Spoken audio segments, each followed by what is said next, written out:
I went to my sister's gender reveal party. She proudly showed me the ultrasound. It's not pretty. I'm a radiologist. I looked at it and my blood ran cold. I pulled her husband into a corner. We need to talk right now. My sister Emma handed me the ultrasound image at 2:47 on a Saturday afternoon. Her face shone with that unique light that only pregnant women have. And she said those words that would change everything. Isn't it beautiful? I'm a radiologist. 17 years of training and experience, certified in diagnostic imaging with a specialty in obstetric and gynecologic radiology.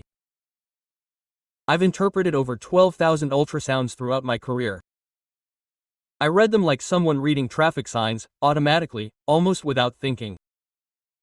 The information arrives before my rational brain can process it.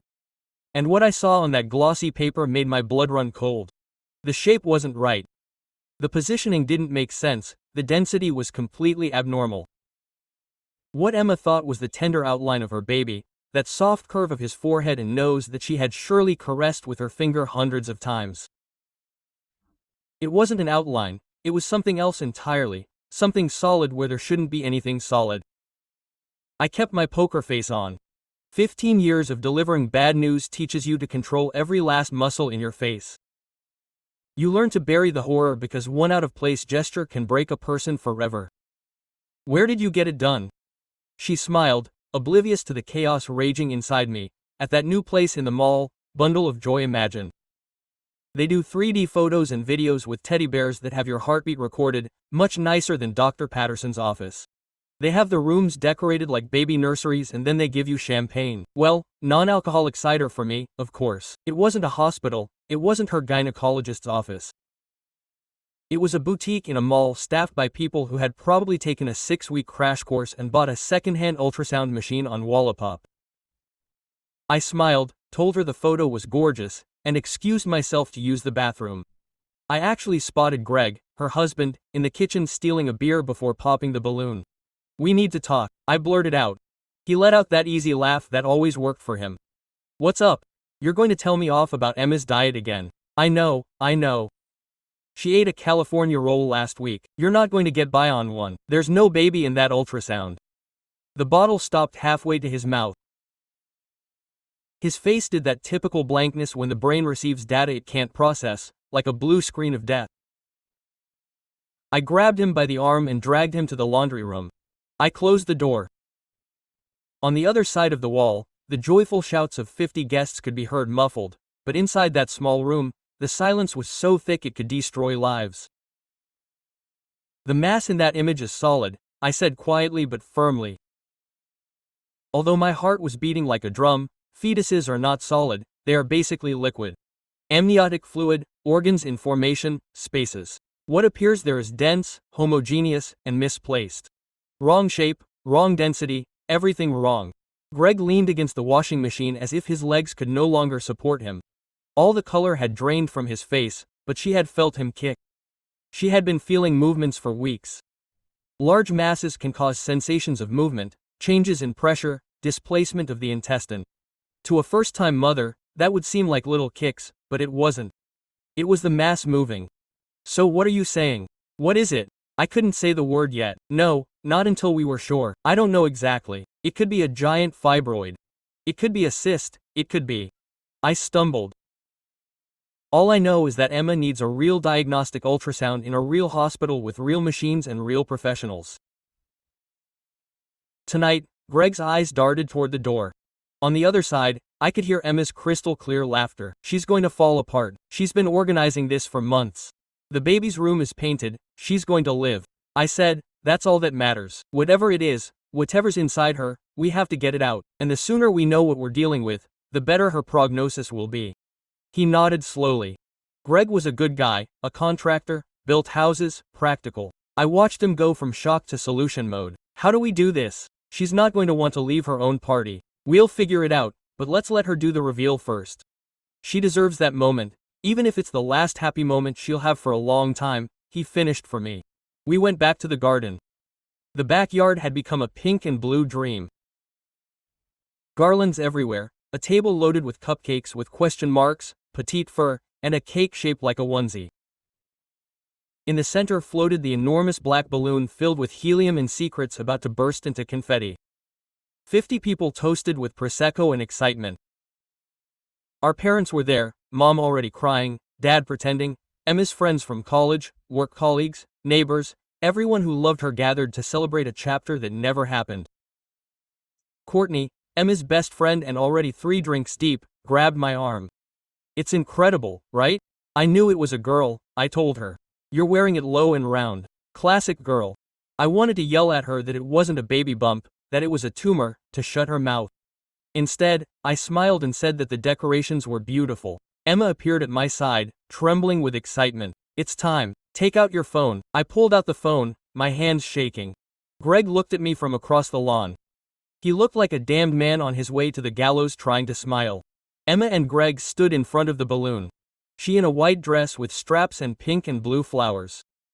He in the blue shirt she had chosen for him. Perfect, happy, in love. All fake. Emma picked up the giant pin and turned to the guests.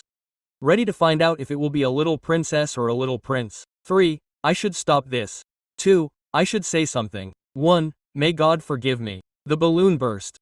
Pink confetti rained down like magical snow, caught in her hair, fell over her shoulders, and spun onto the lawn. Everyone screamed, clapped, cried with joy. Emma burst into tears too. Happy, beautiful, devastating tears. She threw herself into Greg's arms. A girl. We're having a girl. I saw pink confetti on the grass and I felt my heart shatter. 2 hours later I made my excuse. Family emergency at the hospital. Ironic, because the real emergency was right there, hugging his mother and talking about color palettes for the baby girl's room. I need Greg to drive me, I said, raising my glass. I've had too much to drink to drive.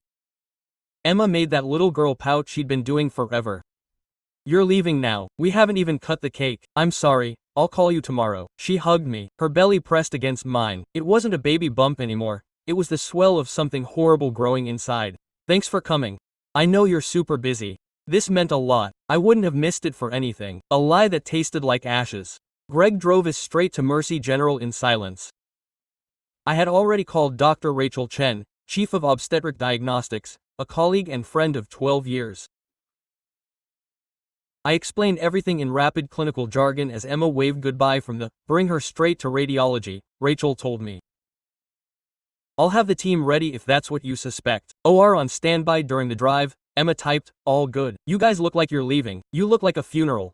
Quote, Greg's hands clenched on the steering wheel. What do I say? Tell him we're going to get some medication for me because there was a mistake at the pharmacy. Tell him whatever it takes as long as he gives us 20 minutes. Quote, he typed one-handed. All good. Sarah had to pick up some things at the hospital. We'll be right back. Quote, I love you. The 3 dots jumped up as Emma answered.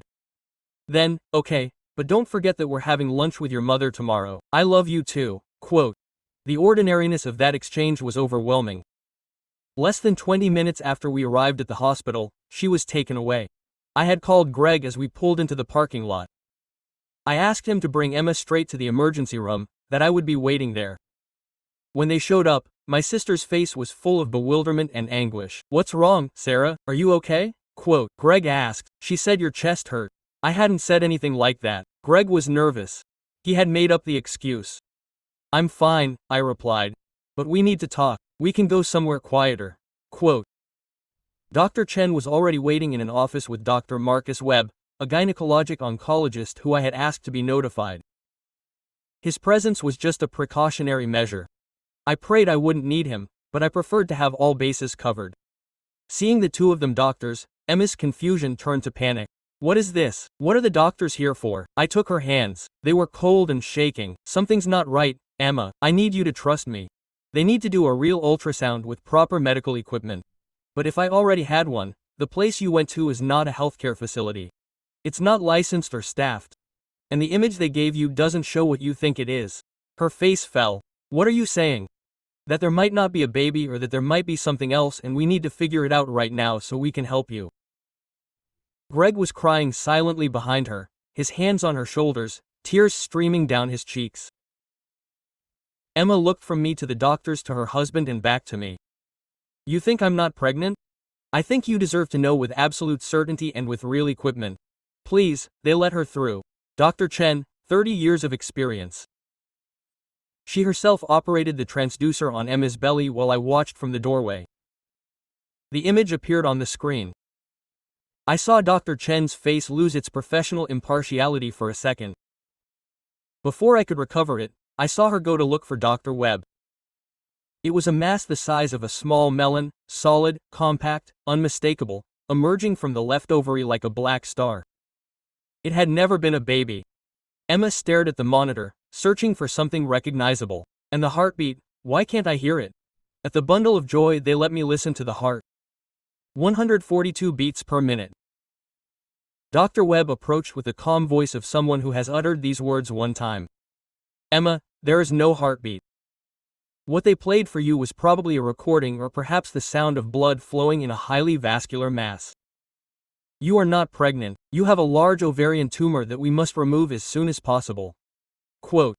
Emma's hand went up to her belly, even that lump that I had been talking to for months, telling stories to, playing songs to.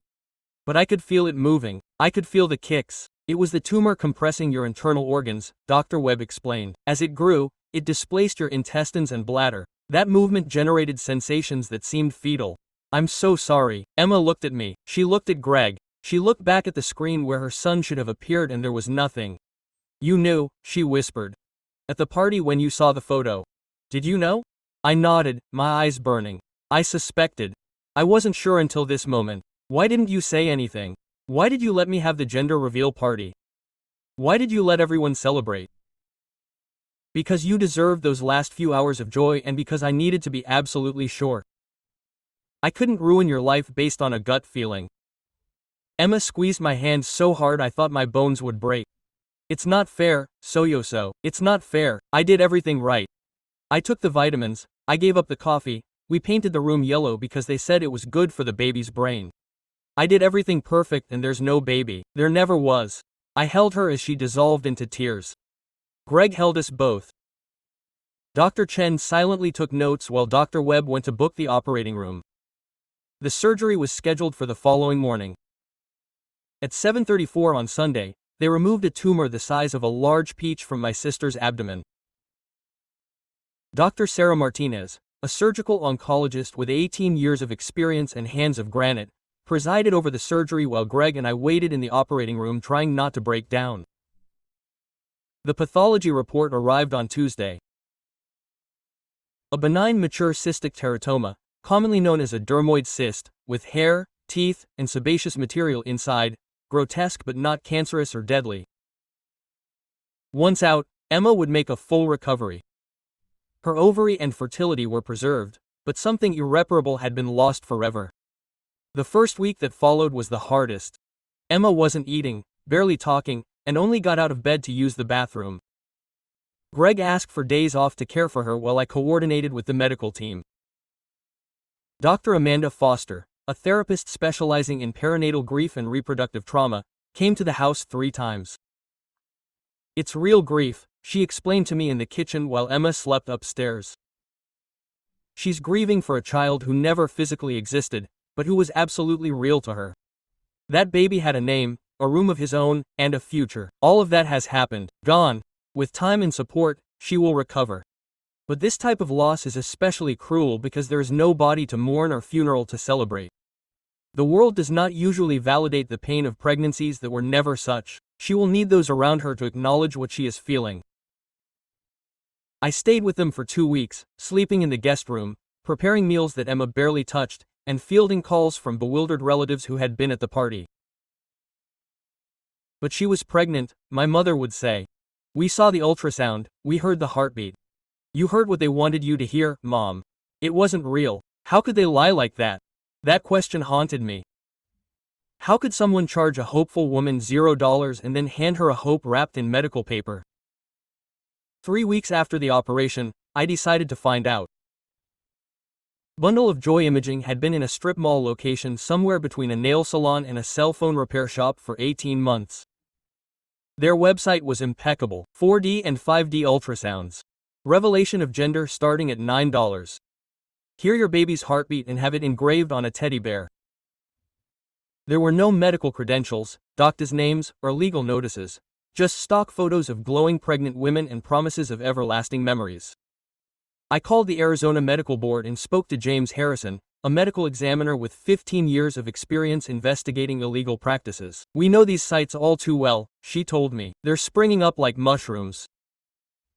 They call themselves entertainment or souvenir ultrasounds, which technically don't require a medical license. But as soon as they start reporting on fetal health, gender, or opposition, they cross the line into diagnosis, and that's strictly forbidden. Can they be shut down? We need formal complaints, proof that they're making medical claims, and testimonies from those affected." I could provide all that, but I didn't want to stop at just one complaint. I wanted to know how many more families they duped, so I kept digging. The networks made it easy. Bundle of Joy's Facebook page had 4.8 stars and hundreds of glowing reviews.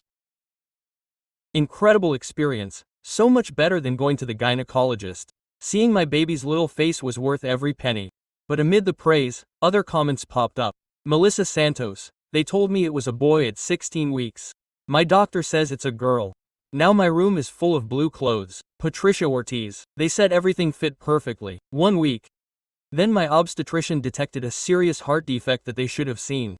David Kim, "My wife went 3 times. They never pointed out anything unusual. We lost the baby at 24 weeks. The autopsy showed abnormalities that showed up clearly on the ultrasounds. I wrote to them one by one. I introduced myself as a radiologist and a concerned family member who was collecting cases of possible malpractice, and I asked if they wanted to tell their story. Within a week, I had over 20 responses. 17 people responded that week. The stories were heartbreaking. Amanda Chen, 31, had received the news that she was expecting completely healthy twins. In reality, one of them was just an empty gestational sac. An egg without an embryo or fetus. She didn't find out until 20 weeks and eventually gave birth to a single baby, Marcus and Lisa Rodriguez. They were told at 13 weeks that they were having a healthy girl. The baby was actually a boy with severe chromosomal abnormalities. They had no time to prepare or make an informed decision about what to do. The continuation of the pregnancy. Jennifer Walsh, 28, heard that everything was going perfectly. Her son had anencephaly, a malformation in which the brain and skull do not form properly. It was detected during the 20-week anatomical ultrasound at a real hospital. If they had told me earlier, she confessed to me over the phone, her voice breaking. I could have terminated the pregnancy with dignity. Instead, I carried him inside me for 4 more months, knowing that he would die immediately after birth. And then there was Sarah Blackwell, 24, in her first pregnancy. Bundle of Joy assured her that everything was going well. Her regular gynecologist had confirmed the pregnancy, but had not yet done any extensive imaging studies. She was only 11 weeks along. What no one saw, because no one with the right training looked, was that it was an ectopic pregnancy. The embryo had implanted in the fallopian tube, instead of the uterus.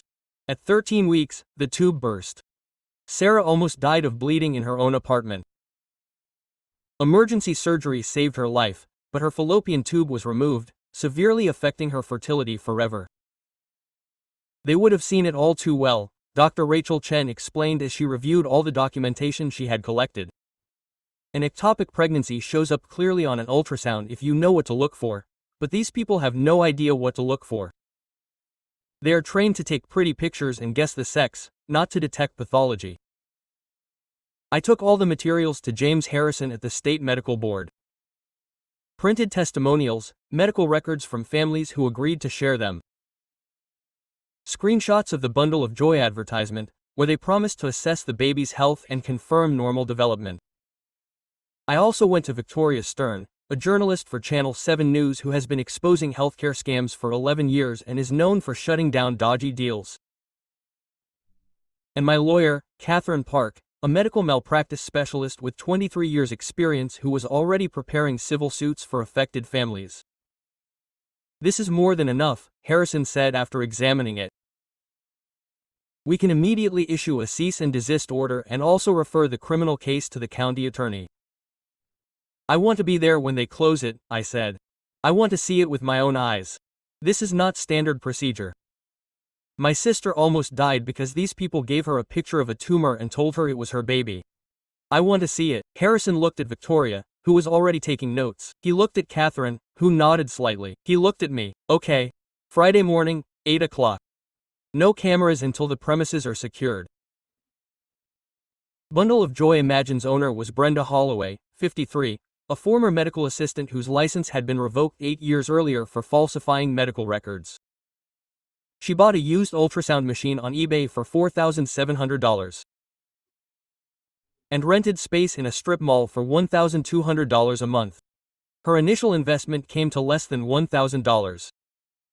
In 18 months, she had performed more than 2,400 ultrasounds at an average of $5 each, more than 200.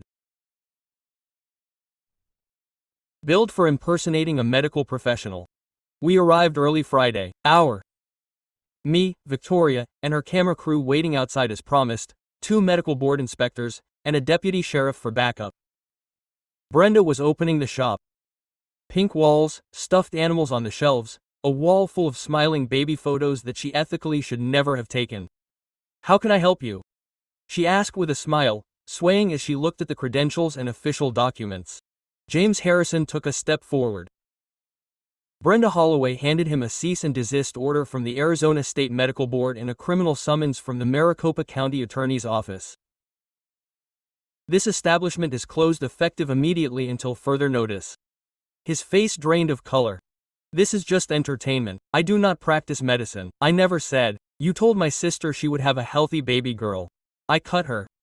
You gave her a fake heartbeat and charged her $40 for a photo of a tumor.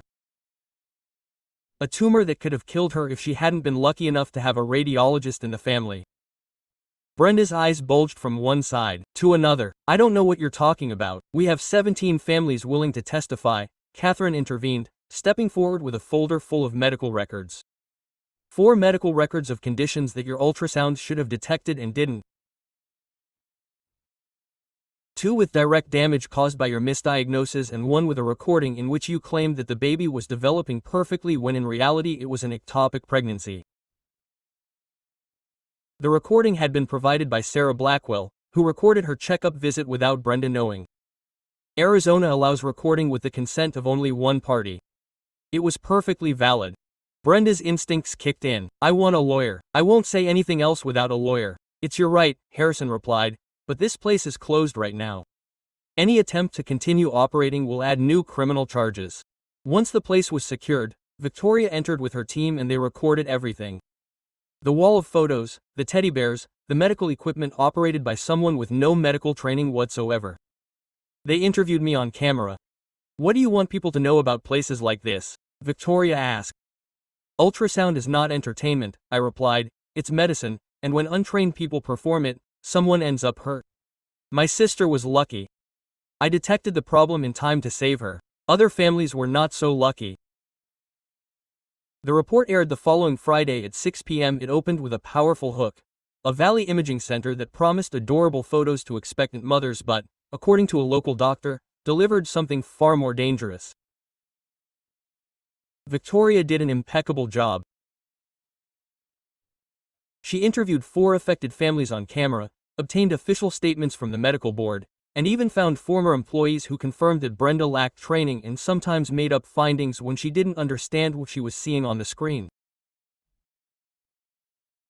The story went viral first in the region and then nationwide. Other media outlets began investigating similar centers in different states. 3 weeks later, the Wall Street Journal published an extensive report on the souvenir ultrasound industry and its complete lack of regulation.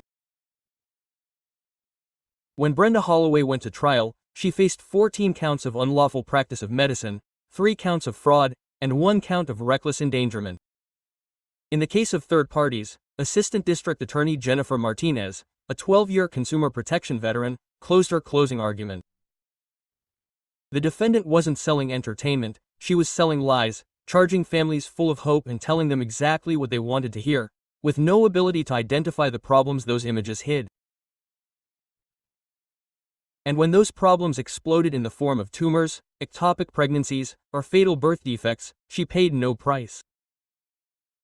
To this day, the defense has tried to compare Bundle of Joy to a tarot card reading, pure entertainment that no reasonable person would take as medical advice. The jury didn't buy that argument, deliberated for 4 hours, and returned guilty verdicts on all counts. Brenda Holloway was sentenced to 4 years in state prison, ordered to pay restitution to the affected families, and barred from conducting any health-related business for life. Emma testified at the trial. I stood in the gallery watching my sister stand up in front of the courtroom and talk about what it feels like to believe you have a child inside you, to plan for that child, to love it, and then find out it never existed. I already had the names chosen, she said firmly, though tears were streaming down her face. The room was already painted. At night I would talk to my belly, telling it everything I dreamed of for it, everything I wanted to give it. And then I learned that it had never been real, that I had cried for nothing, that I had loved nothing. She looked directly at Brenda. You took $40 from me and gave me an illusion. And when that illusion collapsed, I had to rebuild my entire idea of reality from scratch. Reality.